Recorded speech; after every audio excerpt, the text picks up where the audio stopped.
அனைவருக்கும் வணக்கம்.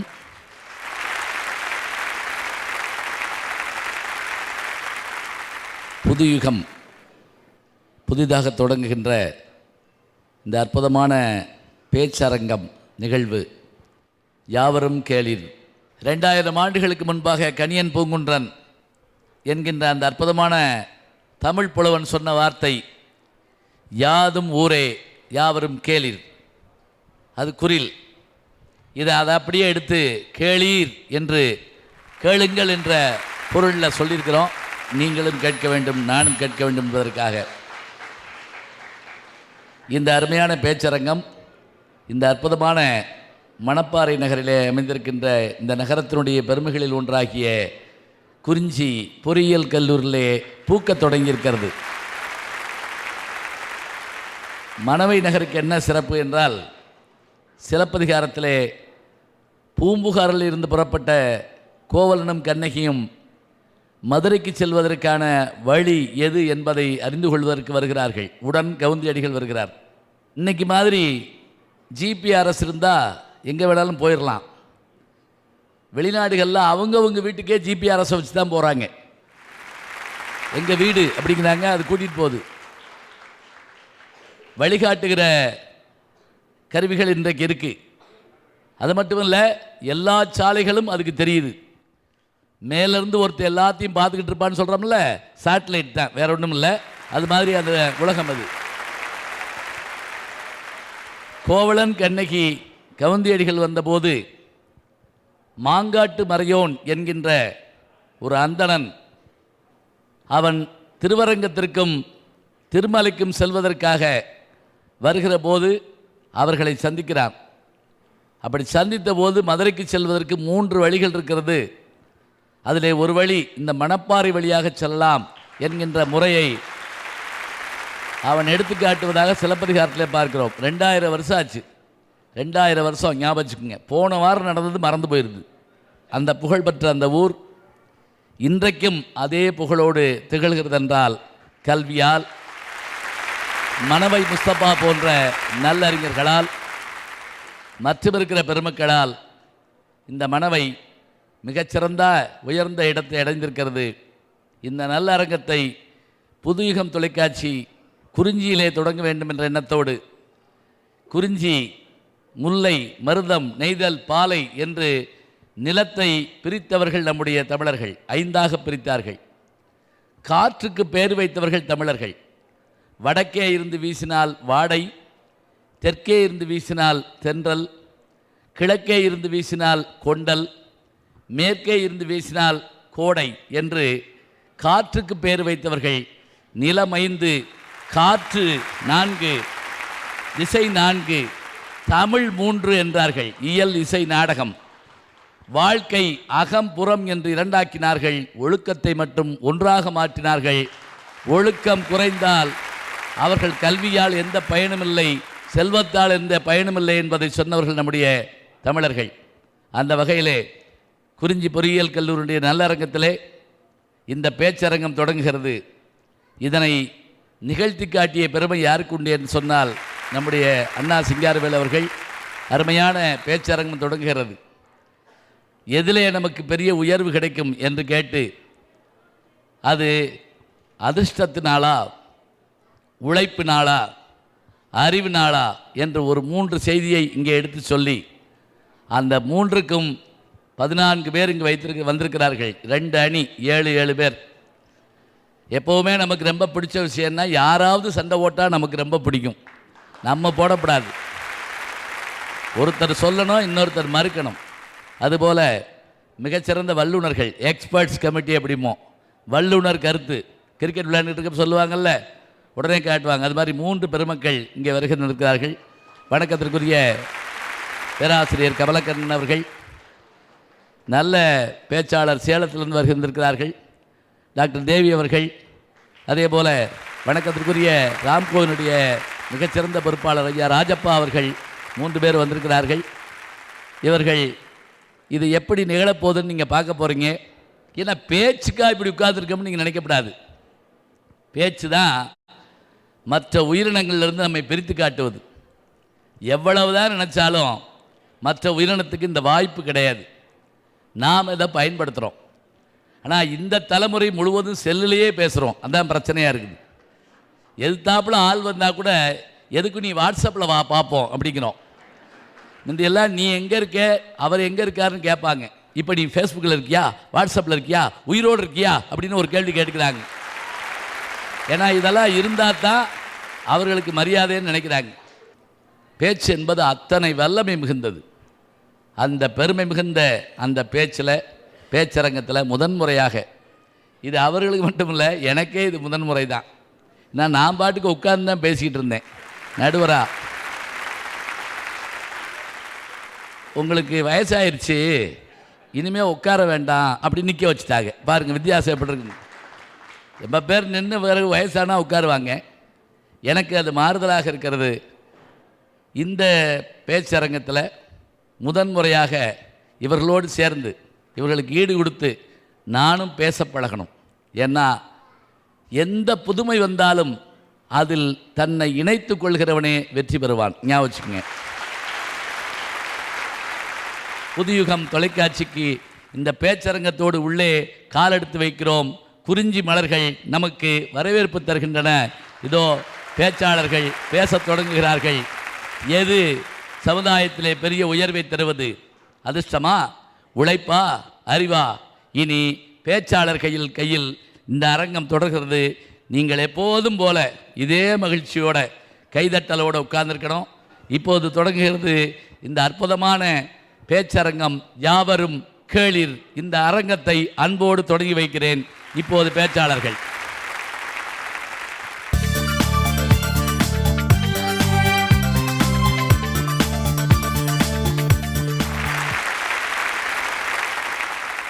நல்ல மரத்தினால், உள்ள உரத்தினால், உடல் திறத்தினால், சிறிய முரத்தினால், புலியை துரத்தினால் ஓர் தமிழ் பெண். அத்தகைய தமிழ்குடியில் பிறந்ததற்கு நான் மிகவும் பெருமை கொள்கிறேன். எத்தனை முறை பிறந்தாலும் இன்னும் கன்னித் தமிழாகவே இருக்கும் என் அன்னை தமிழுக்கு முதல் வணக்கம். இதுவே என் முதல் தொடக்கம். இந்த மணவை மண்ணில் முதலாக யாவரும் கேளிர் நிகழ்ச்சியை படம் பிடிக்க வந்திருக்கும் புதுயுகம் தொலைக்காட்சிக்கு வாழ்த்த வயதில்லை என்றாலும் வணங்கி வரவேற்கிறேன். ஐயா, இன்னைக்கு சமூகத்துல உயர்ந்த அந்தஸ்தை பெறணும்னா அதுக்கு முழுக்க காரணம் அறிவு தான். நீங்க வேணா லிஸ்ட் எடுத்து பாருங்களேன். இந்த சமூகத்துல உயர்ந்த அந்தஸ்துல இருக்க ஒவ்வொருத்தவங்களையும் எடுத்துக்கிட்டீங்கன்னா அவங்க முதல்ல பயன்படுத்தின ஆயுதம் அறிவாதான் இருக்கும். இப்படிதான் ஒரு வாட்டி நம்மளுடைய கர்ம வீரர் காமராசர் முதலமைச்சரா இருந்தப்ப திண்டுக்கல்ல ஒரு தொழிற்சாலை அமைக்கணும்னு சொல்லிட்டு ஒரு 4-5 பேர் வந்து கேட்டாங்க. அதுக்கு நம்மளுடைய கர்ம வீரர் காமராசர் என்ன சொன்னாங்கன்னா, பா, உனக்கு ஊருக்குள்ளார நான் வந்து தொழிற்சாலை கட்ட அனுமதி தரமாட்டேன். 4 கிராமம் தாண்டி காட்டுக்குள்ளார உனக்கு தொழிற்சாலை கட்ட நான் அனுமதி தரேன். ஆனால் என்னால் எந்த கரண்ட் வசதியும் செஞ்சு தர முடியாதுன்னு காமராசர் சொல்லிட்டாரு. அந்த தொழிற்சாலை காரணம், சரிங்கய்யா நீங்கள் லைசன்ஸ் மட்டும் கொடுத்தா போதுன்னு வாங்கிட்டு போயிட்டாங்க. மறுநாள் கூட்டம் போடுறாங்க. காமராசர் அவர்களே, எப்படி நீங்கள் வந்து ஊருக்குள்ளார அந்த ஃபேக்ட்ரி கட்டுறதுக்கு அனுமதி கொடுக்காம ஒரு காட்டுக்குள்ளார அனுமதி கொடுத்தீங்கன்னு ப்ரெஸ் மீடியான்னு அத்தனை பேர் வந்து கேட்குறாங்க. அதுக்கு நம்மளுடைய கர்ம வீரர் காமராசர் என்ன தெரியுமா சொன்னார்? தம்பி, நம்ம நாட்டில் கஜானா கொஞ்சம் காலியாக கிடக்குது. அதனால் இப்போ இருக்கிற நிலைமைக்கு எல்லா மக்களுக்கும் நம்மளால் கரண்ட் வசதி செஞ்சு தர முடியாது. அந்த கம்பெனிக்காரன் 4 கிராமத்துலேயும் லைன் எடுத்துக்கிறேன்னு சொல்லிட்டான். அதை வச்சு என்னால் 4 கிராமங்களுக்கு வெளிச்சம் தர முடியும்னு சொன்னார். பாருங்க, தான் ஒரு விஷயத்தை செஞ்சாலும் அது மக்களுக்கு, எல்லா மக்களுக்கும் போய் சேரணுங்கிற அறிவு அவர்கிட்ட இருந்தது. பார்த்தீங்களா? அதுதான் ஒரு மனுஷனை உயர்ந்த இடத்துக்கு கொண்டு போறதுக்கு. யான் பெற்ற இன்பம் இந்த வையகம் பெறணும்னு சொன்னாரு பாரதி. ஆனா யான் பெறாத இன்பம் கூட இந்த உலகமே பெறணும்னு சொன்னாரு பாருங்க, அவர் தான் கர்ம வீரர் காமராஜர். அதனாலதான் நடுவர் அவர் ஐயா சொல்றேன், இன்னைக்கு ஒரு உயர்ந்த அந்தஸ்துல சமூகத்துல இருக்கணும்னா அதுக்கு முழுக்க காரணம் அறிவுதான். நன்றி. சரி, அவர்கள் முதலில் சொன்னது அறிவு. அடுத்து யார் வர்றா பார்க்கலாம், வாங்க. வெட்ட வெளியிலே வட்ட நிலாவை தூண் இல்லாமல் ஒட்ட வைத்து அழகு பார்க்கும் இறைவனுக்கே எல்லா புகழும். உழைப்பேன் உழைப்பேன் உழைத்துக் கொண்டே இருப்பேன், இழந்தது என் 2 கைகள் மட்டுமே, நம்பிக்கை அல்ல என்று தன் மானத்தை காக்க தன்மானத்தோடு உழைக்கும் தமிழர்கள் பிறந்த இந்த தமிழ்நாட்டில் நானும் பிறந்ததற்கு பெருமை அடைகிறேன். ஐயா, சமுதாயத்தில் உயர்ந்த அந்தஸ்தை பெற தேவை உழைப்பே. ஒண்ணுமே இல்லை, ஒரே ஒரு சின்ன உதாரணம் சொல்ல விரும்புறேன். புரிஞ்சுக்கிறேன், சொல்லுங்க. தமிழ்நாட்டிலேயே வறண்ட பூமி, வானம் பார்த்த பூமின்னு சொல்லக்கூடிய ராமநாதபுரம் மாவட்டம் ராமேஸ்வரத்தில் வாடகைக்கு படகை எடுத்து ஓட்டக்கூடிய ஒருவருடைய மகனாக பிறந்து தன்னுடைய வீட்டு கடனை அடைக்கிறதுக்காக வீடு வீடா போய் புளியங்கொட்டை எல்லாத்தையும் பொறுக்கி எடுத்துட்டு அதை கடையில் போட்டு அதில் காலனா வாங்கி அதில் கால்வயிறு கஞ்சி குடிச்ச ஒரு சிறுவன். இன்னைக்கு அந்த சிறுவன் இந்தியாவினுடைய தலை சிறந்த விஞ்ஞானி, மிகப்பெரிய பொருளாளர், தொழில்நுட்ப வல்லுநர், சிறந்த ஆசிரியர், இந்திய ஏவுகணையின் தந்தை, வருங்கால இளைஞர்களின் முன்மாதிரி, இன்றைய இளைஞர்களின் ஊக்கம், இன்றைய இளைஞர்களின் ஊக்கம், தீபம், எழுச்சி, எதிர்பார்ப்பு மறைந்த டாக்டர் முன்னாள் ஜனாதிபதி டாக்டர் அப்துல் கலாம் அவர்கள். வெற்றியாளனுக்கு இலக்குதான் முக்கியம், இடையில் வரும் இடைஞ்சல்கள் அல்ல, தேடலில் கிடைப்பதில்லை வெற்றி, முயற்சியில் கிடைப்பதே வெற்றி என்று 1999 பொக்ரான் அணு ஆயுத சோதனை நடத்தி இதுவரைக்கும் 5 ஏவுகணை திட்டங்களில் பணிபுரிஞ்சு Aryabhata, APPLE, SLV1, SLV2, SLV3, ASLV1, ASLV2, ASLV3, PSLV1, PSLV2, PSLV3, Rohini 1, Rohini 2, Bhaskara 1, Bhaskara 2, SROSS 1, SROSS 2, INSAT 1A, 1B, 1C, 1D, 1E, INSAT 2A, 2B, 2C, INSAT 3B, IRS 1A, 1B, 1C, 1D, 1E, IRS 2A, 2B, 2C, IRS 3B. இத்தனை கோள்களையும் வானத்தில் பறக்க விட்டு இன்னைக்கு வானியல், தகவல் தொடர்பு, தொலைதூர கல்வி, காடுகள், கனிம வளம், மண் வளம், விவசாயம், வேளாண்மை, சுற்றுப்புற சூழல்னு வளர்ச்சி கண்டு அன்னைக்கு இந்தியானாலே கேவலமாகவும் இழிவாகவும் இலக்காரமாகவும் பார்த்துட்டு இருந்த நாடுகளுக்கு மத்தியில் இன்னைக்கு இந்தியாவை ஒரு அணு ஆயுத வல்லரசு நாடா மாற்றி ஸ்வர்க்கம் மண்டியிடும் அளவிற்கு உயர்த்தி காட்டியது டாக்டர் அப்துல் கலாம் அவர்களும் அவருடன் பணிபுரிந்த விஞ்ஞானிகளின் உழைப்பு மட்டும்தாங்கய்யா காரணம். இந்த உழைப்புனால கிடைச்ச விருதுகள் 1, 2 அல்ல. பத்மபூஷன், பத்ம விபூஷன், பாரத ரத்னா, தேசிய ஒருங்கிணைப்பு இந்திரா காந்தி விருது, வீர சவார்கார் விருது, ராமானுஜன் விருது, சட்டங்களின் டாக்டர் விருது, சமஸ்கிருதி புரஸ்கார் விருது, international own government wings award, cooler medal award, 2 முறை பொறியியல் கௌரவ டாக்டர் பட்டம், அறிவியல் கௌரவ டாக்டர் பட்டம், கிங் சார்லஸ் 2ஆம் பட்டம். இத்தனை பட்டங்களுக்கும் பதவிகளுக்கும் சொந்தக்காரரானது எப்படி? வெறும் அறிவை வச்சுக்கிட்டு என் வீட்டு கதவு அதிர்ஷ்டம் வந்து தட்டுன்னு உட்கார்ந்து இருந்தா முடியாதுங்கய்யா. உழைப்பு, இந்த அறிவிற்கும் அதிர்ஷ்டத்திற்கும் தூணாக விளங்குவது எங்களுடைய உழைப்பு தான் ஐயா. நன்றி. உட்காருங்க. பாருங்க, இப்போ இதில் ஒரு தலைப்பே கொடுக்கலாம் பட்டிமன்றத்துக்கு. எப்படி தெரியுங்களா? கலாம் அவர்கள் கண்டுபிடித்து நமக்கு தந்தது அதிகமா, அவர் வாங்கிய பட்டங்கள் மிக அதிகமா அப்படின்னு ஒரு போட்டி கூட வைக்கலாம். அதெல்லாம் பெருசு இல்லைங்க. அப்படி மனப்பாடம் பண்ணி சொன்னார் பிள்ளை, அதுக்காகத்தான் ரொம்ப பாராட்டணும். சில பேருக்கு பேர் கேட்டால் இனிஷியல் மறந்துடுறாங்க. ஆனால் இவ்வளோ அழகாக சொல்கிறார். அப்போ அவங்க அறிவு, அவர் உழைப்பு. அப்போ அடுத்து வர்றது யாரு? வாங்க. என் மரபணு மட்டும் தமிழச்சியாக இல்லாமல் இருந்திருந்தால் மரணித்து பிறந்திருப்பேன் மீண்டும் தமிழச்சியாக. அன்னை தமிழுக்கு முதல் வணக்கம். நல்ல அன்னையும் தந்தையும் பெறுவதற்கு நான் என் அறிவை பயன்படுத்தவில்லை. தமிழகத்திலே தமிழச்சியாக பிறக்க நான் தவமேதும் செய்யவில்லை. குறைகளோடு பலர் இருக்க எந்த குறையும் இன்றி நான் பிறக்க இறைவனோடு நான் வாதம் புரியவில்லை. இருப்பினும் இவையெல்லாம் எனக்கு கிடைத்தது என்றால் இதை அதிர்ஷ்டம் என்று சொல்லாமல் நான் வேற என்ன சொல்வது? இதை விடையும் எளிமையா சொல்லணும்னு சொன்னா, சுமாரான பையனுக்கு சூப்பரான ஃபிகர் முடிஞ்சா அதுக்கு பேர் அதிர்ஷ்டம். என்ன உதாரணம் பாருங்க. நானும் தான் உதாரணம் சொல்றேன், புரியுதா? ஒன்றும் வராது. நாங்க சொல்ற அதிர்ஷ்டம் எப்படி தெரியுமா? ரோட்ல நடந்து போயிட்டு இருக்கும் போது கண்ணு முன்னாடி பறந்து வந்து விழுகிற 10 ரூபா 20 ரூபா நோட்டு கிடையாது. எத்தனையோ அறிவாளிகள் இருக்க, எத்தனையோ உழைப்பாளிகள் இருக்க, இந்த 14 பேருக்கு மட்டும் இந்த மேடை கிடைச்சது பாத்தீங்களா? இந்த வாய்ப்புக்கு பெயர் தான் சார் அதிர்ஷ்டம். அந்த 2 பேருக்கு சொல்லுங்க. அதிர்ஷ்டம் தானே சார் சமுதாயத்துல ஒருத்தனுக்கு உயர்ந்த அந்தஸ்தையும் மதிப்பையும் தேடி தர முடியும். இன்னும் சொல்லணும்னு சொன்னா உழைப்புக்கும் அறிவுக்கும் கூட அங்கீகாரம் வேணும்னு சொன்னா அதிர்ஷ்டம் வேணும் சார். அதுக்கு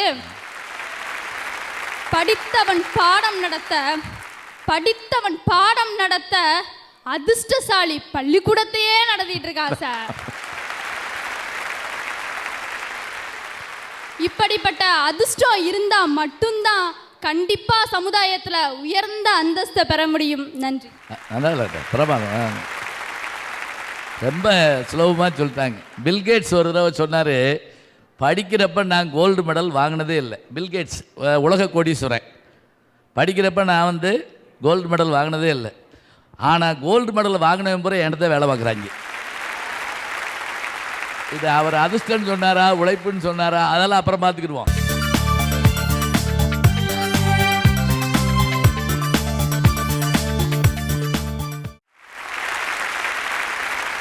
இவங்களோட யாரு கூட்டணி, அதான் ரொம்ப முக்கியமான ஒன்று. வாங்க. பிறந்து சிறந்த மொழிகளிலே சிறந்தே பிறந்த மொழியாகிய என் தாய்மொழியே தமிழ் மொழியே, நான் மீண்டும் ஒரு முறை இறந்து பிறந்தால் கூட உன்னை மறவாது இருக்கும் வரம் வேண்டும் என வேண்டிக் கொள்கிறேன். சார், பொதுவாகவே ஒரு மனுஷன் தன்னுடைய வாழ்க்கையில உயர்ந்த அந்தஸ்தை பெறணும்னா உழைப்பு மட்டும்தான் சார் வேணும்.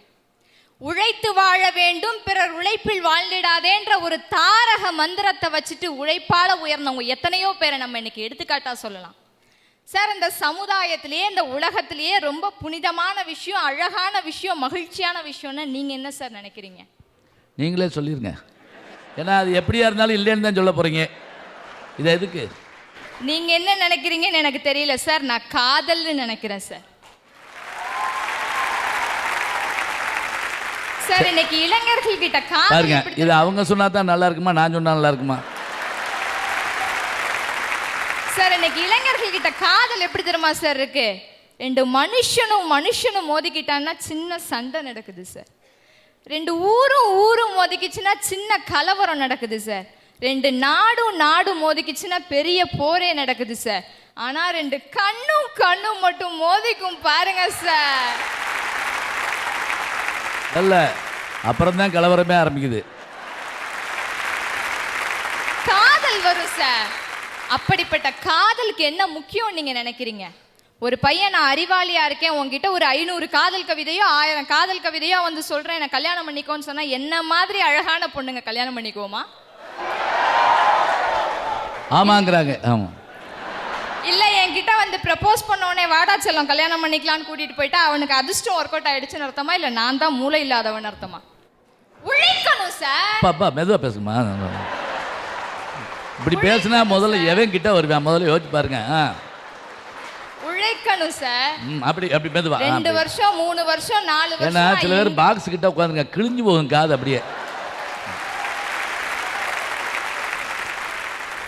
என்ன மாதிரி அழகான பொண்ணு சொல்லிட்டீங்க.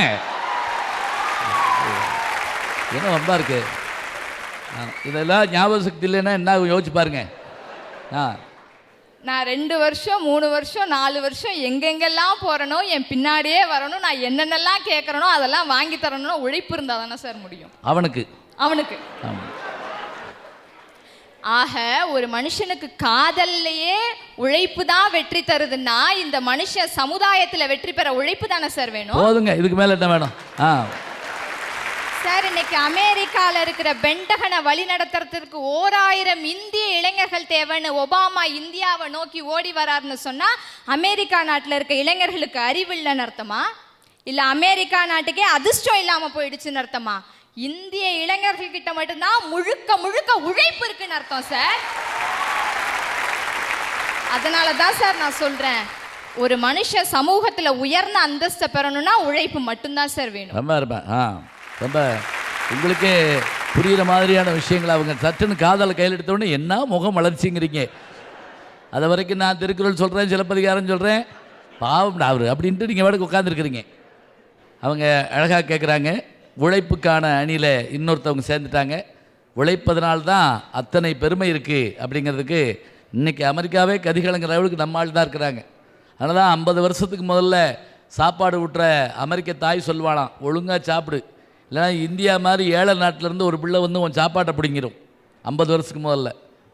இப்போ என்ன சொல்கிறா தெரியுமா? தன் பிள்ளைகிட்ட ஒழுங்காக படி, இல்லைன்னா இந்தியாவில் தமிழ்நாட்டில் குறிஞ்சி பொறியியல் கல்லூரியிலேருந்து ஒரு நல்ல அறிவான மாணவன் வந்து உன் வேலையை பிடிக்கிட்டு போயிடுவான், சொல்லிடலாம். அடுத்து வாங்க. என்னை சுடர்மிகு அறிவுடன் படைத்து விட்டாய், வல்லமை தாராயோ இந்த மாநிலம் பயனுற வாழ்வதற்கு என்றான் பாரதி. அத்தகைய சிறப்புமிக்க வரிகளை வணங்கி, அறிவுதான் இந்த சமுதாயத்தில் உயர்ந்த அந்தஸ்தை கொடுக்கும் என்று நான் பேச வந்திருக்கிறேன். நல்லா சொல்லிட்டாரு பாருங்க, நான் எதில் பேச வந்திருக்கேன்னு. ஏன்னா அரை மணி நேரமாக சிலருக்கு தலைப்பு தெரியாமல் போயிடும், அதுக்கு தான். அதாவதுங்க, வள்ளுவர் சொல்லுகிறாருங்க, அறிவுடையார் எல்லாம் உடையார். ஒரே வரியில் முடிச்சிட்டார். ஏறக்குறைய ஒரு குறளில் 7 சீர் இருக்குங்க, 3 சீரில் முடிச்சிட்டாருங்க. அறிவுடையார் எல்லாம் உடையார். அப்படின்னா இந்த உழைப்பும் இந்த அதிர்ஷ்டமும் அறிவு இருந்தால் வந்து விடும் அல்லவா? இதுக்கு போய் தனியாக என்ன பண்ண வேண்டியதில்லை. அறிவுடையவர்கள் எல்லாம் உடையவர்கள். ஐயா, நீங்கள் இந்த உலக அளவிலே நீங்கள் பார்த்தீங்க அப்படின்னா, மிகப்பெரிய ஒரு பூமி அதிர்ச்சி ஏற்படுகிறது, கடல் சீற்றம் ஏற்படுகிறது. எங்கே அப்படின்னா ஜப்பானில் அடிக்கடி ஏற்படும். அவர்கள் கடல் சீற்றத்தால் அதிகமாக பாதிப்பு அடைந்திருக்கிறார்கள். அதில் அதிகமாக ஒரு கடல் சீற்றம் ஏற்பட்டு அந்த ஏற்பட்ட அந்த கடல் சீற்றத்துக்கு பேர் வச்சிருக்கிறாங்க சுனாமி என்கிற ஒரு பேர். அந்த சுனாமி என்கிற பேர் உலகத்திலே புதுமுறையாக அறிமுகமாகிறது. உலக மொழியியல் வல்லுநர்கள் எல்லாரும் சேர்ந்து இந்த சொல்லுக்கு தன்னுடைய மொழியில என்ன பொருள் என்று எல்லாரும் ஆய்வு செய்கிறாங்க. அப்போ நடந்தது என்ன தெரியுங்களா? எல்லா மொழி வல்லுநர்களும் தேடிக்கொண்டே இருக்கிறாங்க. ஆனால் சுனாமி என்ற சொல்லை இணையத்தில் வெளியிட்ட அடுத்த நொடியே முதல் சொல்லாக விழுந்தது தமிழ் சொல். அந்த சொல் எந்த சொல்லு தெரியுமா? ஆழி பேரலை. அந்த சொல்லை கொடுத்த, இந்த உலகுக்கு கொடுத்தவர் யார் தெரியுமா? இந்த மண்ணின் மைந்தன், இந்த மண்ணின் மைந்தன் மனைவி முஸ்தபா அவர்கள். ஐயா, உழைக்காதவர்களுக்கும் சேர்த்து இந்த புகழுங்க ஐயா. ஐயா, அதிர்ஷ்டசாலிகளுக்கும் சேர்த்து இந்த புகழுங்க ஐயா. இந்த புகழ் அறிவாளிகள் மட்டும்தான் தன்னலம் மறந்து பொதுநலத்தோடு இருக்கக்கூடியவர்கள். அதனால அதிர்ஷ்டத்தை விடவும் உழைப்பை விடவும் அறிவுதான் சமுதாயத்தில் உயர்ந்த அந்தஸ்தை கொடுக்கும் என்று கூறி நன்றி பாராட்டி விடைபெறுகிறேன். பாருங்க, ஜப்பான் நாட்டை பற்றி சொன்னார். எனக்கு மகிழ்ச்சியாக இருந்தது. ஏன்னா போன வாரம் தான் ஜப்பான் போயிட்டு வந்தேன். ரொம்ப மகிழ்ச்சியான விஷயம். அதாவது சுனாமி தீ அப்படிங்கிற சொல்லோடு ஆரம்பிக்குது, ஜப்பானிய சொல்லாது. அதுக்கு தமிழில் ஆழிப்பேரலை. ஏன்னா நம்ம நாட்டில் 2000 வருஷத்துக்கு முதல்ல ஆழிப்பேரலை வந்திருக்குது. ரொம்ப அற்புதமாக சொன்னார். அடுத்து வாங்க. உழைப்பால் களைப்பால் உயர்வால் உயர்ந்த தமிழ் மண்ணுக்கு வணக்கம். சாப்பிட்ட பின் சாப்பாட்டை குறை கூறாதீர்கள். சாப்பிட்ட பின் சாப்பாட்டை குறை கூறாதீர்கள். நன்றாக உழைத்த பின் சாப்பிட்டு பாருங்கள். தண்ணீர் கூட ருசியாக இருக்கும்.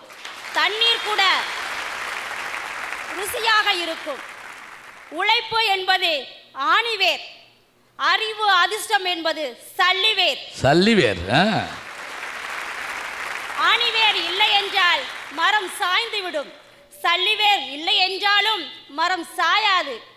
வாழ்க்கை என்னும் படகில் உழைப்பு என்னும் துடுப்பை பயன்படுத்தினால் வெற்றி கனியை விரைவில் எட்டலாம். எனவே உழைப்புதான் உயர்வுக்கு வெற்றி தரும் என ஆணித்தரமாக கூறி முடிக்கிறேன். அவர் அறிவு, இவங்க உழைப்பு.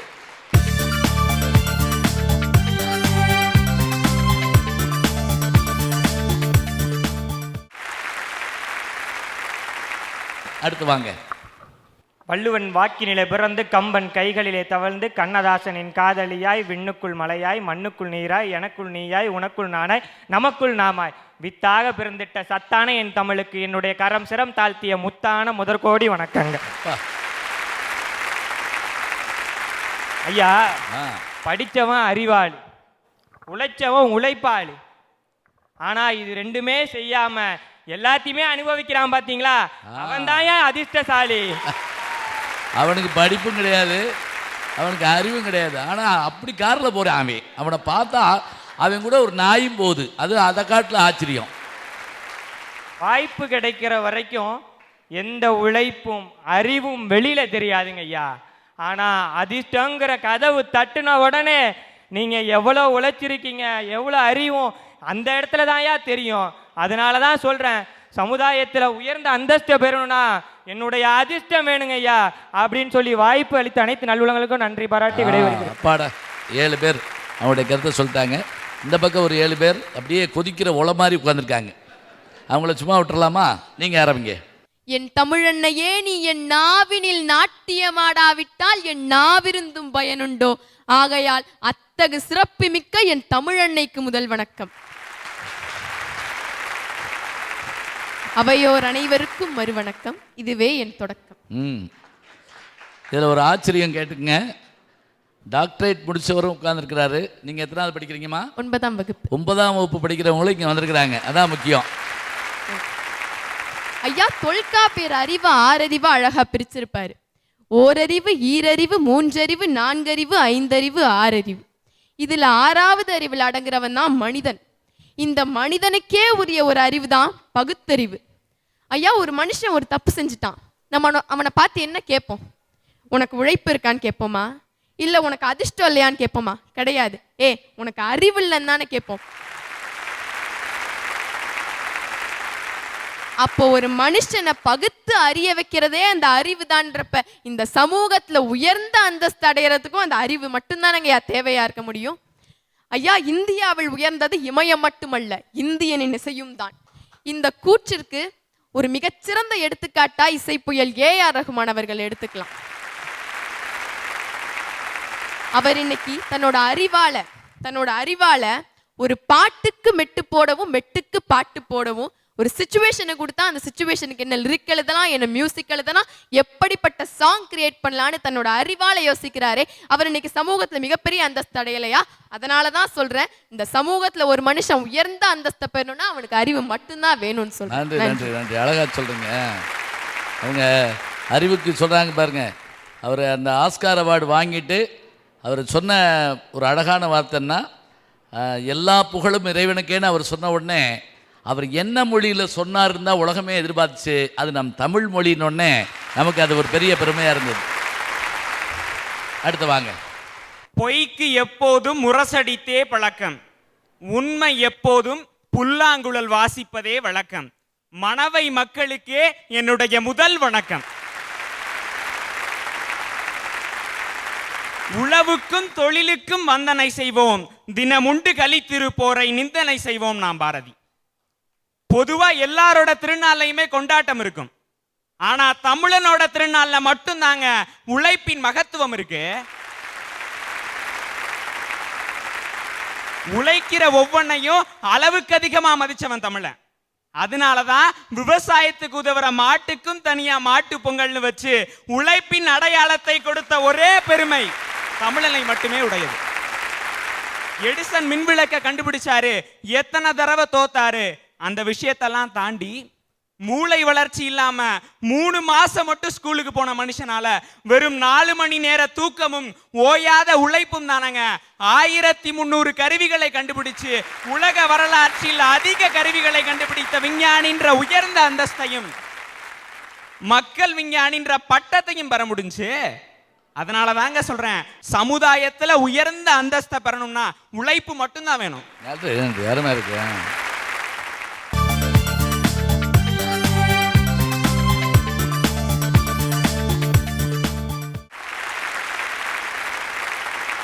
அவர் சொன்னார் பாருங்க, தாமஸ் ஆல்வா எடிசன். அவர் கண்டுபிடிச்ச அந்த கருவிகள் எல்லாம் பேட்டன் ரைட், காப்புரிமை. 1500 கருவிகள், 1500 புது கருவிகள். மறந்துடாதீங்க. ஒரு கேள்வி மாத்திரம் ஞாபகம் வச்சுக்கோங்க, அப்புறம் வேணால் விடை சொல்கிறேன், உங்களுக்கு தெரிஞ்சால் கூட சொல்லுங்கள். இன்னைக்கு பொறியியல் துறையில் எத்தனையோ சிவிலில் கட்டடங்கள் கட்டுறதை பார்க்குறோம். சிமெண்ட் இல்லைன்னா ஒன்றுமே இல்லைங்கிறோம். இந்த சிமெண்ட்டை கண்டுபிடிச்சது யார் தெரியுமா? நீங்கள் யோசிச்சு வைங்க. பேசுங்க நீங்கள். அறிவாலும் உழைப்பாலும் இந்த சமுதாயத்தில் முன்னேறின அதிர்ஷ்டசாலிகளுக்கு என் வணக்கங்கள்.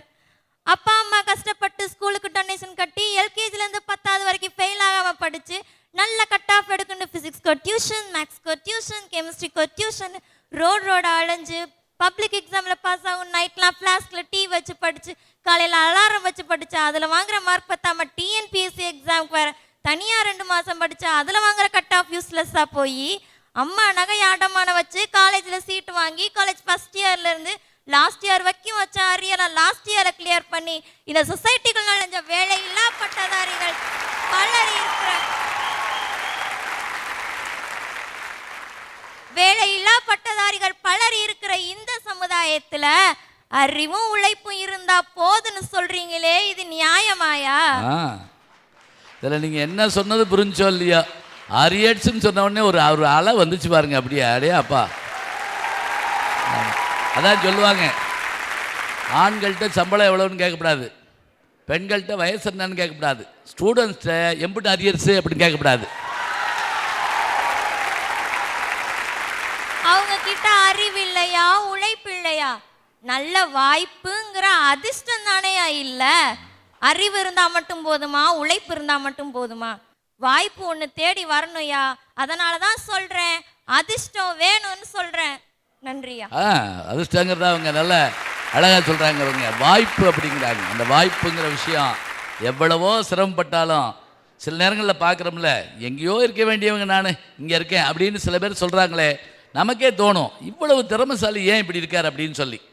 அதனால் அவர் அங்கே ரொம்ப அழகாக பேசியிருக்காங்க. அடுத்து வாங்க. கீழ் வீட்டுக்காரங்கிட்ட இருக்கு, மேல் வீட்டுக்காரங்க கிட்ட இருக்கு, பக்கத்து வீட்டுக்காரங்க கிட்ட இருக்கு, எதிர்த்த வீட்டுக்காரங்க கிட்ட இருக்கு, ஏன் என்கிட்ட கூட இருக்கு, உங்ககிட்ட நிறையாவே இருக்கு. அதான் சார் அறிவு. பாருங்க, இப்போ நான் இல்லைன்னு சொல்ல முடியுமா? இப்படி கொண்டு வந்து மாட்டி விட்டா. சாப்பாட்டுல நிறைய வகை சாப்பாடு இருக்கு. ஆனா நல்லதை சாப்பிட்டா மட்டும்தான் நம்மளால நல்லா வாழ முடியும். அதே மாதிரிதான் நம்ம எவ்வளோ பெரிய படிப்பு படிச்சாலும் நமக்குன்னு ஒரு சின்ன சுய அறிவு இருக்கணும். இதுக்கு உதாரணமா ஒரு சம்பவத்தை சொல்றேன்.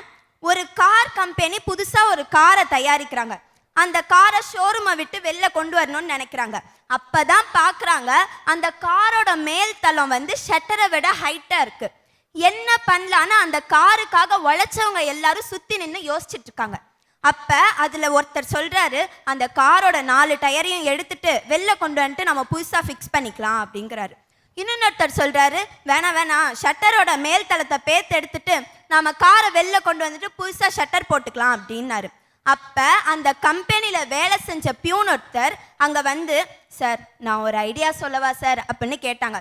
உடனே அந்த கூட்டத்துல இருக்கிற ஒருத்தர் சொல்றாரு, இந்த கார் தயார் பண்றதுக்காக நாங்க ராத்திரி பகலுமா கஷ்டப்பட்டிருக்கோம், எங்களுக்கே இதுக்கு என்ன யோசனை பண்றதுன்னு கண்டுபிடிக்க முடியாம திணறிட்டு இருக்கோம், நீ என்ன எங்கள்கிட்ட வந்து சொல்ல போற அப்படின்னாரு. இருந்தாலும் அந்த பியூன் மறுபடியும் கெஞ்சுறாரு, இல்லை சார் நான் ஒரே ஒரு தடவை சொல்கிறேன், உங்களுக்கு கரெக்டாக பட்டுச்சுன்னா, உங்களுக்கு அது பிடிச்சிருந்துச்சுன்னா பண்ணுங்க அப்படின்னாரு. சரி அப்படி என்னதான் சொல்கிறாருன்னு பார்ப்போமேன்னு சொல்லுங்க அப்படின்ட்டாரு. அப்போ அந்த பியூன் சொல்கிறாரு, அந்த காரோட 4 டயரில் இருக்கிற காற்றை ரிலீஸ் பண்ணி விட்டுட்டா காரோட ஹைட்டு குறைஞ்சிரும், அப்போ ஈஸியாக நம்ம காரை வெளில கொண்டு வந்துடலாம் அப்படின்னாரு.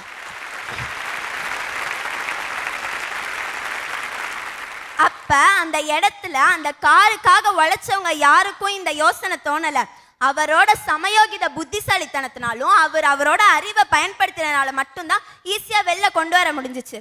அதனால தாங்க சொல்றேன், இந்த சமுதாயத்துல உயர்ந்த அந்தஸ்துல இடம் பிடிக்கணும்னா அறிவு மட்டும்தான் வேணும். நன்றி. நல்லா இருக்கு. வாங்க அடுத்து. தொண்டு செய் தமிழுக்கு துறைதோறும் துறைதோறும் துடித்தெழுந்த என் தாய்மொழியாம் தமிழ் மொழிக்கு முதற்கண் வணக்கம். தெய்வத்தால் ஆகாதனினும் முயற்சி தன்மை வருத்த கூலி தரும். ஐயா, தெய்வமே கைவிட்டாலும் நான் முயற்சி செய்தா அந்த முயற்சிக்கு தக்க கூலி கொடுக்குமா, அதுதான் அந்த குறளோட பொருள். 1ஆம் படியில் ஏறு, 2ஆம் உலகம் படை, 3ஆம் கண்ணில் பார், 4ஆம் தமிழில் பேசு, 5ஆம் வேதம் கூறு, 6ஆம் இலக்கணம் எழுது, 7ஆம் சுவைத்து உண், 8ஆம் அதிசயம் பார், 9ஆம் திசைகள் செல், 10ஆம் கிரகங்கள் உருவாக்குவோம், 11 அவதாரம் எடுப்போம், உழைப்பேல் உயர்ந்த இந்தியனாக. பாருங்க, இது எல்லாமே இன்னொன்று எக்ஸ்ட்ரா சொல்றாங்க. சுவை யாருன்னா 7வது சுவை தேடுங்கிறாங்க, அவதாரம் 10ன்னா 11 அவதாரத்தை தேடுங்கிறாங்க. இது கேட்கவே வித்தியாசமா இருக்குது. ஐயா, உங்களுக்கு முயலாம கதை நல்லாவே தெரியும். ஒரு வாட்டி முயலும் ஜெயிக்கும், இன்னொரு வாட்டி ஆமையும் ஜெயிக்கும். ஆனா எப்பயுமே முயலாம ஜெயிக்கவே ஜெயிக்காதுங்க. 3 அடிப்பால் உயர்ந்த வாமனையும் தன் 2 அடி குழலால் வயசப்படுத்திய வள்ளுவனுக்கும் உயரப்பே பெரிது. ஐயா, வள்ளுவனாயிருந்தாலும் உழைச்சாதான் வள்ளுவனே சொல்றோம், சும்மா உட்காந்தா வள்ளுவர்னு சொல்லுவோமா? அதனாலதான் சொல்றேன், ஒரு மனுஷன் உயர்ந்த அந்தஸ்துக்கு போகணும்னா உழைப்பு மட்டுமே காரணம். நல்லா இருக்கு, அருமையா சொல்லுங்க. பாருங்க, அவங்க அந்த சிந்தனையே நல்லா இருக்குது. ஒவ்வொன்றா மாற்றி மாற்றி மாற்றி பழசையே சொல்லிக்கிட்டே இருக்காதிங்க. 4 வேதமாக 5வது வேறு என்ன செய்ய போகிற? அதனால தான் பாரதி சொன்னா, வேதம் புதுமை செய் அப்படின்னா. இது வரைக்கும் இருக்கிறதெல்லாம் இருக்கட்டும், புதுசாக என்ன சொல்ல போகிற? எப்போ பார்த்தாலும் மறைவாக நமக்குள்ளே பழங்கதைகள் பேசுவதில் பெருமை இல்லைன்னா.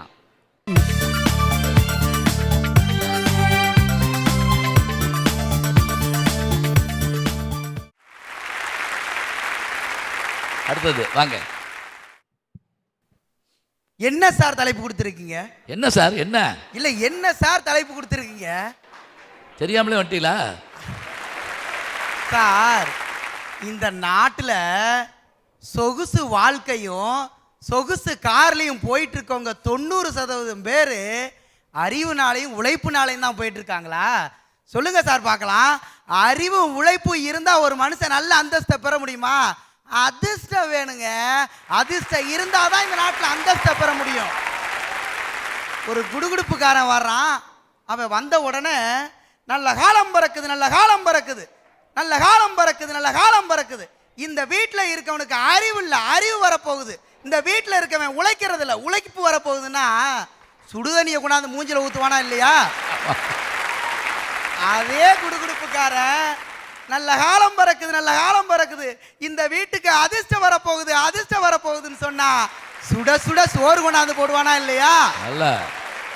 அவனுக்கே அதிர்ஷ்டம் தேவைப்படும் போது சமுதாயத்தில் நல்ல அந்தஸ்தை பெறணும்னா நமக்கும் அதிர்ஷ்டம் வேணும் தானே சார்? அதிர்ஷ்டம்னு சொன்னா சோறு வாங்கிட்டேன் பாருங்க ஒரு நிமிஷத்துல. ஐயா, அறிவுன்னு சொல்லி பாருங்க, உதட்டுல பிரிவு இருக்கும். உழைப்புன்னு சொல்லி பாருங்க, சொல்லும் போதே ஒரு சலிப்பு இருக்கும். அதிர்ஷ்டம்னு சொல்லி பாருங்க, நம்ம மனப்பாறை முறுக்கு மாதிரி சும்மா நறுக்குன்னு இருக்கு சார். உங்க அறிவுனாலையும் உங்க உழைப்புனாலையும் இங்கேருந்து திருப்பதி கிளம்பி, இங்கே திருச்சியிலேருந்து திருப்பதி கிளம்பி போய் திருப்பதி லட்டு சாப்பிட்டீங்கன்னா அதான் உங்க அறிவும் உங்க உழைப்பும். அதே திருப்பதி லட்டு திருச்சியில் இருக்க எனக்கு தேடி வந்தா அதுதான் சார் எங்களுக்கு கிடைச்ச அதிர்ஷ்டம். அதனால தான் சொல்றேன், இந்த சமுதாயத்தில் நல்ல அந்தஸ்தை பெறணும்னா அதுக்கு அதிர்ஷ்டம் அடித்தலாம் சார். மீண்டும் எனக்கு அதிர்ஷ்டம் அடிக்கும், நீங்க கூப்பிடுவீங்க, கண்டிப்பா வந்து பேசுறேன் சார். நல்ல வேளை திருப்பதி லட்டுனார், திருநெல்வேலி அல்வான்னு சொல்லாமல் போனார். ரெண்டும் இனிப்பு தான், ஆனால் ரெண்டுக்கு வேறுபாடு பாருங்க என்ன இருக்குன்னு. அருமையாக அதிர்ஷ்டத்தை பற்றி சொல்லியிருக்காரு, சொல்லுங்க நீங்க. அதிர்ஷ்ட வாய்ப்புக்கு நன்றி, அற்புதமான உழைப்புக்கு நன்றி, அளவே இல்லாத எங்கள் அறிவுக்கு முதல் வணக்கம். ஆகாயத்தில் பறப்பதற்கும் அணு உலைகள் அமைப்பதற்கும் 1000 கரங்கள் உழைத்தாலும் அறிவு என்ற ஒன்று இல்லை என்றால் நீயும் இல்லை, நானும் இல்லை, நாம் என்னும் சமூகம் உருவாக வாய்ப்பே இல்லை. ஐயா, அதிர்ஷ்டன்றது ஒரு தடவை கதவை தட்டும், உழைப்பு ஓயாம கதவை தட்டும், அறிவு கதவு திறந்தே இருக்குங்க. அறிவு என்பது அற்புத அறிவு, ஆராயும் அறிவு, இல்லத்தறிவு, ஈசன் அறிவு, உச்சார் அறிவு, ஊரார் அறிவு, எழுத்தறிவு, ஏடறிவு, ஐயமற்ற அறிவு, ஒற்றுமையின் அறிவு, ஓங்கிடும் அறிவு, வையகத்தின் அறிவு. அற்புத அறிவிருந்தால் நீ அறிஞராகலாம், ஆராயும் அறிவிருந்தால் நீ அகிலமாளலாம், இல்லறத்தறிவிருந்தால் நீ இல்லறத்தரசியாகலாம், ஈசன் அறிவிருந்தால் நீ புதுமை படைக்கலாம், உச்சார் அறிவிருந்தால் உன்னிலை அறியலாம், ஊரார் அறிவிருந்தால் உலக நிலை அறியலாம். இவற்றை அனைத்தையும் மையமிட்டு சொல்லும் ஒற்றுமையின் அறிவை வளர்த்து ஓங்கி உயர்ந்து இவ்வையகத்தின் அதாவது சமூகத்தின் உயர்ந்த அந்தத்தை பெற்றே விடலாம். ஆணி வேறு போறதுக்கு முதல்ல ஒரு விதை வேணும். அறிவுன்றது விதை மாதிரி. அறிவு என்னும் விதை விதைத்தால் அதில் சிறிதளவு முயற்சி என்னும் தண்ணீர் ஊற்றினால் அது உழைப்பு என்னும் மரமாய் வளர்ந்து கிளையாய் பிரிந்த அதிர்ஷ்டம் என்னும் கனியை தரத்தானையா போகிறது. நான் சமூகத்தின் சாரலில் நனைய நினைக்கிறேன். என் சமூகத்தை மற்றவர் சாய்த்து விடாமல் இருக்க முயற்சிக்கிறேன். அதே என் சமூகத்தை என் அறிவால் வென்றே தீருவேன். நன்றி. அருமையா இருக்கு. அறிவுங்கிறது ஒரு விதை அப்படிங்கிறத ரொம்ப அழகாக எத்தனை அறிவு எடுத்து சொன்னாங்க பாருங்க. ஆனாவண்ண அப்புறம் சொல்லிவிட்டாங்க. நீங்கள் நல்லா கவனிச்சிங்கன்னா தெரியும். இப்போ நீங்கள் தமிழில் மாத்திரம் ஒரு ஆச்சரியம் என்ன அப்படின்னா, சின்ன குழந்தைங்களுக்கு பாடம் சொல்லி கொடுக்குறப்ப அறம் செய்ய விரும்பு, ஆறுவது சினம், இயல்வது கரவேல், ஈவது விளக்கல்னா வெறும் பாட்டு இல்லைங்க. அதனுடைய முதல் எழுத்தெல்லாம் கூட்டிக்கிட்டே வந்தீங்கன்னா ஆனாவண்ணா வந்து சேர்ந்துடும். 2 விஷயத்தை வச்சா நம்மாள். ஆனாவண்ணா படித்த மாதிரி இருக்கணும், கம்பு களை எடுத்த மாதிரி இருக்கணும், தம்பிக்கு பொண்ணு கேட்ட மாதிரி இருக்கணும்பாங்க, ஆடு மேய்ச்ச மாதிரி இருக்கணும், அண்ணனுக்கு பொண்ணு கேட்ட மாதிரி இருக்கணும்பா. போகிறப்போ ஒரே வேலையை 2 வேலையை முடிச்சுட்டு வரணும். சொன்னாங்க பாருங்க எத்தனை அறிவுன்னு.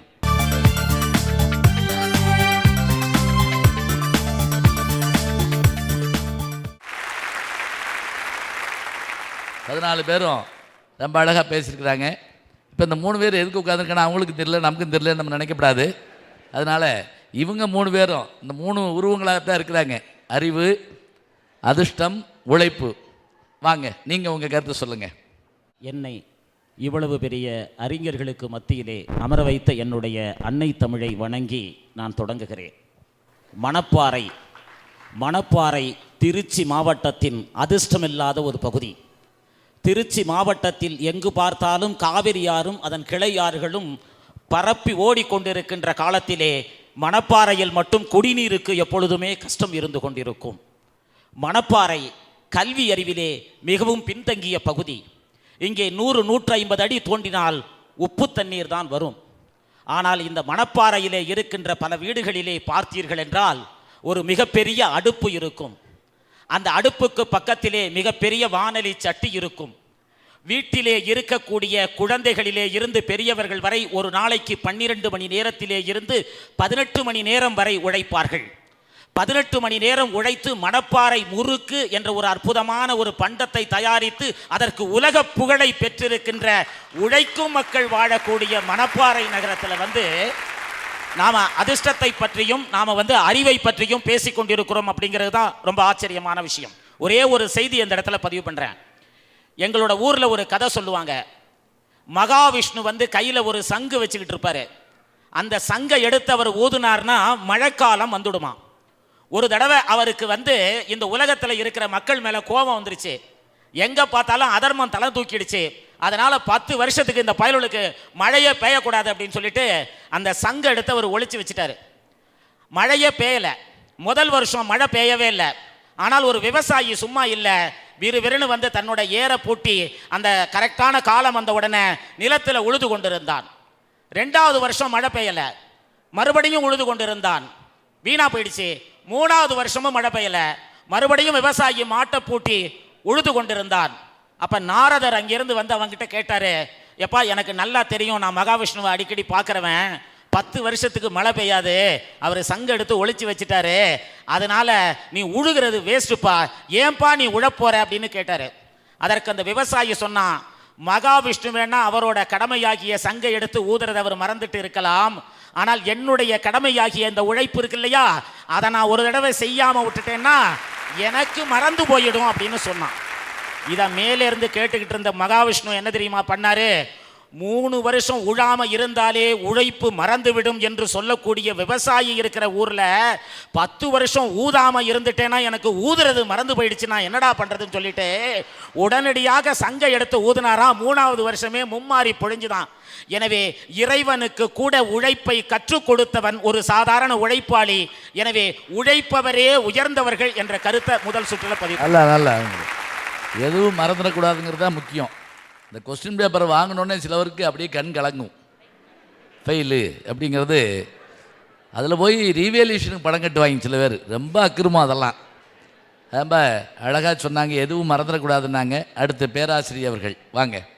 வந்தாயே தாயே, வந்தாயே தாயே, வாமகளே என்றாயே, தந்தாயே நாவில் சரம் சரமாய் தமிழ் வார்த்தை, உன்னை மறப்பேனா உன்னை பாடாதிருப்பேனா, என்னை எரித்தாலும் எரியும் என் நெருப்பினிலும் உன்னைத்தான் காணும் உலகம் தமிழ் தாயே, சின்ன மகள் உன்னை சிரம் தாழ்த்தி வணங்குகிறேன்.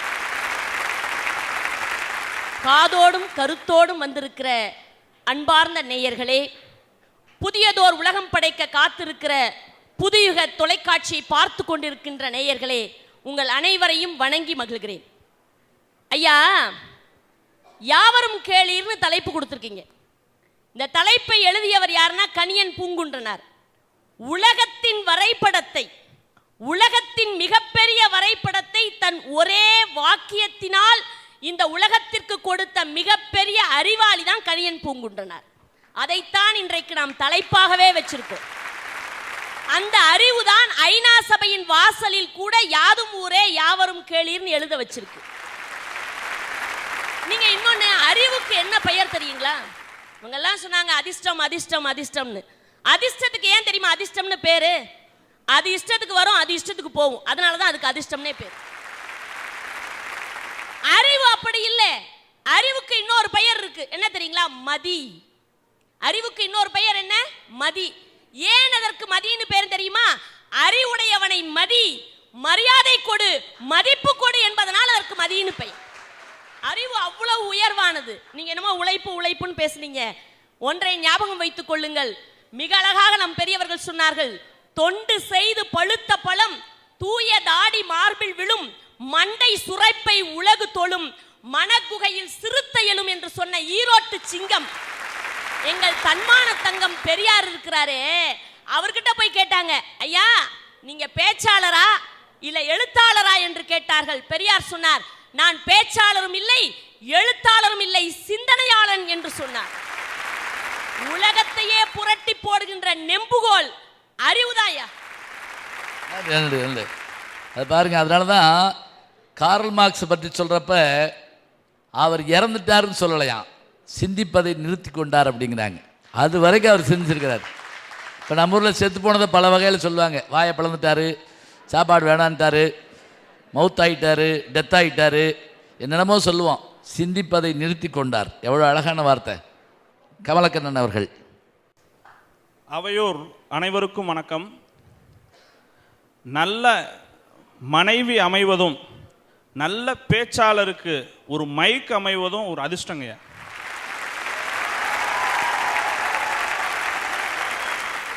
ஒரு மனைவி கணவனை பார்த்து கேட்குறாங்களாம், ஏங்க சொர்க்கத்தில் கணவன் மனைவி சேர்ந்தே இருக்க முடியாதாமே, அதனால தாண்டி அது சொர்க்கம். ஐயா, திட்டம் போட்டு வெற்றிப்படி கட்டுவது அறிவு, கஷ்டப்பட்டு கஷ்டப்பட்டு வெற்றியை கூட்டுவது உழைப்பு. திட்டமும் போடாம கஷ்டமும் படாம, அதாவது காரிய சித்தி குவிப்பது தாங்க அதிர்ஷ்டம் நான் சொல்றேன். ஐயா, இந்த உலகத்தில் பூமிக்கு அடியில் இருக்க இந்த காந்தப்புலத்தின் மையப்பகுதி நம்ம தமிழ்நாட்டில் சிதம்பரத்துக்கு நடராஜர் சிலைக்கு காலடியில் தான் இருக்குன்னு சொல்கிறாங்க. இந்த புதுயுகம் தொலைக்காட்சி மூலமாக இன்னொன்று சொல்லிக்கிறேன், தமிழ்நாட்டின் அக்யூரட்டான மையப்பகுதி, தமிழ்நாட்டின் மையப்பகுதி இந்த மணவை மாநகர் என்பதை இந்த நிகழ்ச்சியின் மூலமாக தெரிவித்துக் கொள்கிறேன். இந்த மணப்பாறை மாநகரில் மையமிட்டு ஜகத்தில் யுகம் யுகமாய் புதுமைகள் படைக்க வந்திருக்கும் புதுயுகம் தொலைக்காட்சியில் இப்படி ஒரு அதிர்ஷ்டக்கார நடுவருக்கு மத்தியில் நம்மளுக்கு பேசுறதுக்கு வாய்ப்பு கிடைச்சிருக்குனாவே நாங்கள் அதிர்ஷ்டதாளி தானே சார். இங்கே ஏற்கனவே முதல்ல சொல்கிறப்பே சொன்னாங்க, நம்மளுடைய யாவரும் கேளீர் பேச்சரங்கத்தில் கிட்டத்தட்ட 400 பேருக்கு மேலே கலந்துக்கிட்டாங்க. ஆனால் வந்திருந்த அனைவரும் அறிவாளிகள், உழைப்பாளிகள், திறமைசாலிகள் எல்லாம் இருந்தும் ஒரு 14 பேர்த்த மட்டும் அப்படியே அதிர்ஷ்ட காத்து கூட்டி கொண்டு வந்து இங்கே உட்கார வச்சிருக்கே. இந்த இடத்துல நீங்கள் அறிவு உழைப்புங்கிறதுக்கு மேலே அகிலத்தை ஆள வேண்டும் என்றால் அதிர்ஷ்டம் மட்டுமே வேண்டும் என்று பதிவை முடிவு. நல்லா ரொம்ப அழகாக சொல்லியிருக்காங்க. புதுயுகம் தொலைக்காட்சி வழங்கும் யாவரும் கேள்வி நிகழ்ச்சியிலே பேச்சரங்கத்திலே சமூகத்தில் உயர்ந்த அந்தஸ்தை பெற உழைப்பு வேண்டுமா, அறிவு வேண்டுமா, அதிர்ஷ்டம் வேண்டுமா? பேச்சாளர்களுடைய அருமையான பேச்சு மீண்டும் தொடர்கிறது. அடுத்த வாரம் சந்திப்போம்.